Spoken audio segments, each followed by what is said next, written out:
This is the kind of day I'm having.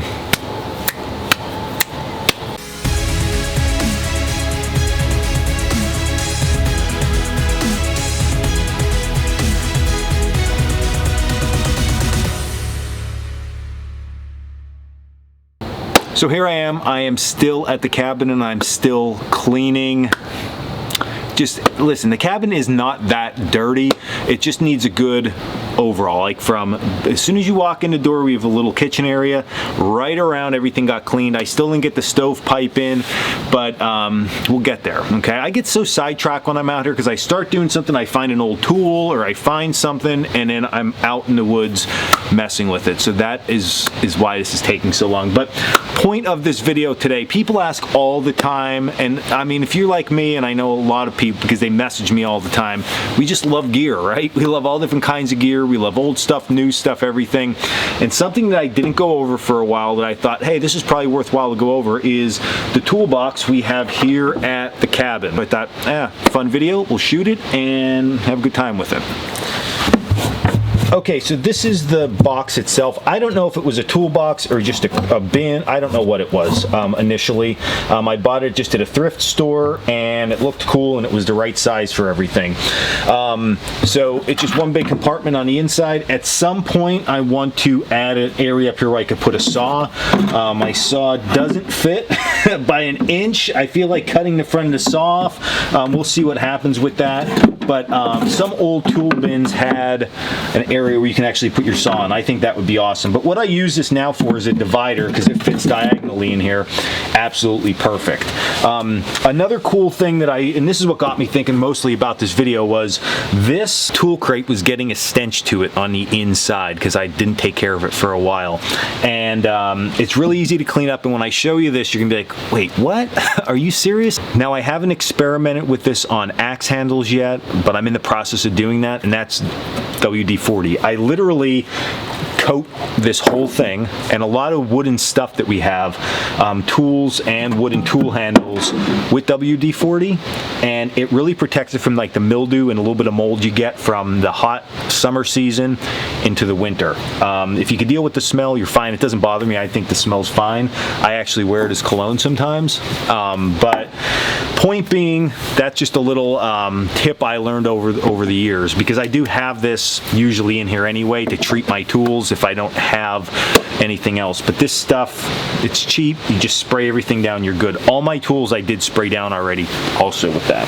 So back to the tools. We do have our Carpenter Saw. I have bow saws with dry wood and green wood blades inside the cabin, so stuff like that's not in here. This is more carpentry type tools. So we have a big auger bit here. I welded a handle on, that way I can always use it, and I don't need the wooden handle assembly to do this. So I'm gonna have this thing in here. I have my bit and brace kit here, so all my bits and my brace. My bits I collected over time at junk stores and stuff, but I have a variety of sizes from, as you can see, super small, which I'm shaking now, to larger. And then I also have this. If you can ever find one of these, they're absolutely awesome. It is an adjustable auger bit for a bit and brace. This thing goes from 1.5 inches out to 3.25 inches. You just use this screw in the back and you adjust it. This is like, if you can find this, you're good. I use this more than any of these, to be honest with you, unless it's really, really, really small holes. So I just have them inside a bag and they get thrown in there also. Now, I guess to keep somewhat with the carpentry stuff, I have a small Carpenter Square that I keep in there. I have a hewing hatchet that I like to keep in there, and then I also have a holdfast, so I can drill a hole out even on a log just around camp, and I could drop the holdfast in as a third hand. Oh, also the back of this hewing hatchet is hardened, that I can use it as a hammer if I would need to, like driving nails and stuff like that in. A big old wood rasp. This thing's great if you got to put a handle on something in the field. Definitely worthwhile to have that. And then you can't go without my draw knife, right? For those shave horses.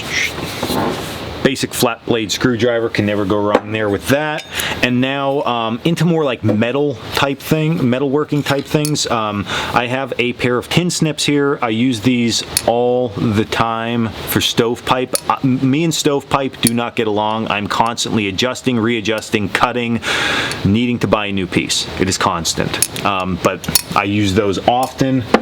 Of course, my file and file card. This file I love. It's a Simmons file. This thing on an axe, it's like butter, okay? I don't know where this came from. I probably bought it at a flea market or something for $1/4. If you can't find this, which you're probably not going to, I never found another one. I never really looked hard, but right now Nicholson makes a really nice axe file. It has the built-in handle and everything. I would go with that. Anytime you have a file, you need a file card. The file card is going to clean out all that crap that you get in there. So keep these two things together, definitely worthwhile. And again, you can take your DW40, your WD-40, I always say that backwards. Literally just spray this thing down. It won't get mildew on it, and you'll be good to go. So I'll let that soak in, I'll just wipe it off.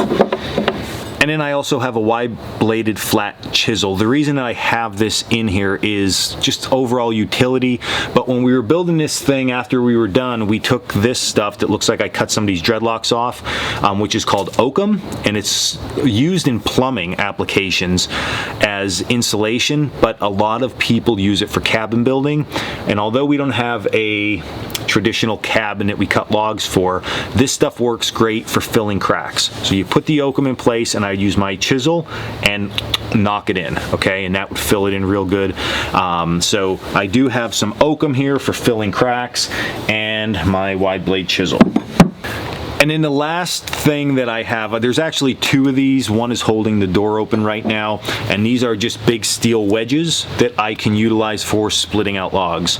So these things come in super handy for around camp, especially like this when we have a stove in here that we feed with firewood. You can get big logs. You're not swinging the axe like crazy. You put this in, pound it down with a heavy sledgehammer, and it splits the log out for you. And there you go, that's the toolbox that we have inside of the cabin.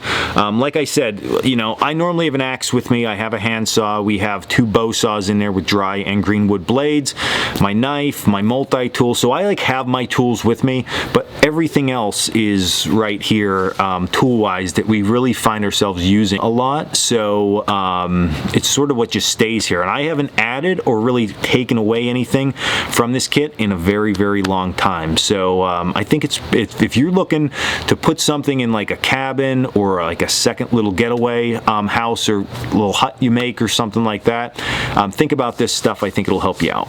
So this was Dan Woloch of Coalcracker Bushcraft. As always, check us out at coalcrackerbushcraft.com, and until the next video, stay in the woods.